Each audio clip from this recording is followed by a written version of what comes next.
Hello guys, I'm talking to you today from my office. Just kidding. This is my office. This is my office.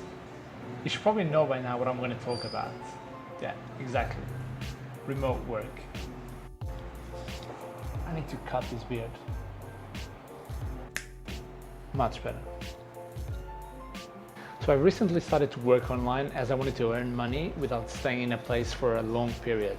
I want to be able to work while constantly visiting new places and creating content of the places I visit to share with you guys. So if you too would like to do something like this, you might want to stick around until the end of this video. I'm not some kind of guru that knows it all about remote work. I've literally just started, but I thought it would be interesting to share my experience and my journey with you guys. Well, if you don't already have a job that allows you to work remotely, you would have to start by selling your skills. This could be photo, video and sound editing. You can create content for websites, you can build websites, programming, resell stuff online, writing articles for websites. So the possibilities are immense. But I don't have any skill. Learn. You can read about anything that you want to learn. You can use YouTube. There's hours and hours of people explaining stuff on YouTube. You can literally learn anything nowadays there. Everything I've learned in video editing programs such as Adobe Illustrator, Photoshop, sound editing, all this kind of stuff, I learned through hours and hours of watching videos on YouTube and experimenting at the same time. So if you really want to learn something, you can do it. So I've now been doing some SEO jobs for a couple of clients, and 3 months ago I had no clue what SEO writing was. I found a job opportunity that's asked someone to write SEO articles for landing pages. I read a little bit about it, I thought I could do it, so I started to practice.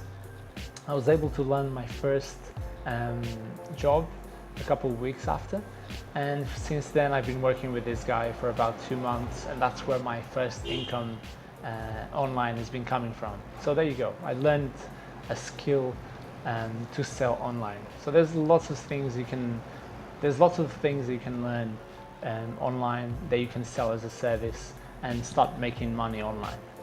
If you need some help to think about what stuff you could do to sell online, you can use websites like People Per Hour, Fiverr, Upwork.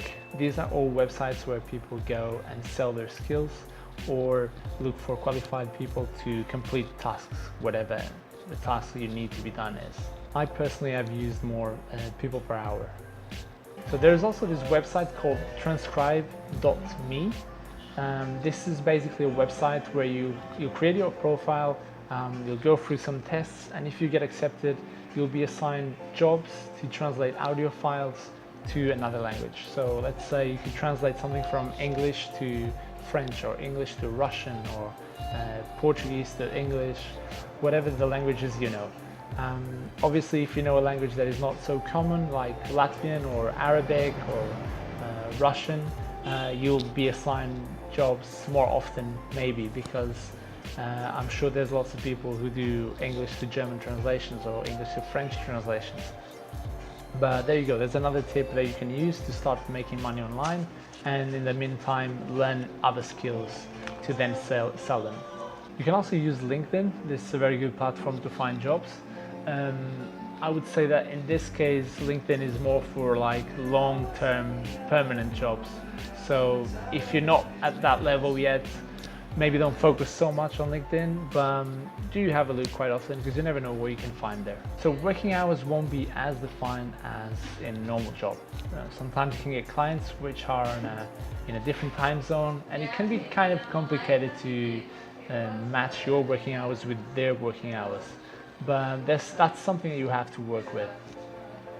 Apart from that, you should always be able to choose what hours you're going to work and for how long you want to work. Just bear in mind that you still have to meet your clients' deadlines, your boss's deadlines, and when you add up this to the traveling schedule, taking buses, doing tours, exploring the areas that you're living in. This can be quite challenging and mean that sometimes you might have to work 10, 12, 15 hours in a row in order to meet someone's deadline. So just bear in mind that, like everything else in life, this has a good side to it and a bad side as well. So that is it for today, guys. I don't want to make it too long, but I'm going to keep sharing the process of becoming a remote worker. I don't know where this is going to lead to, but at least in the meantime, it will be entertaining for you. And thanks for watching, and I'll speak to you soon.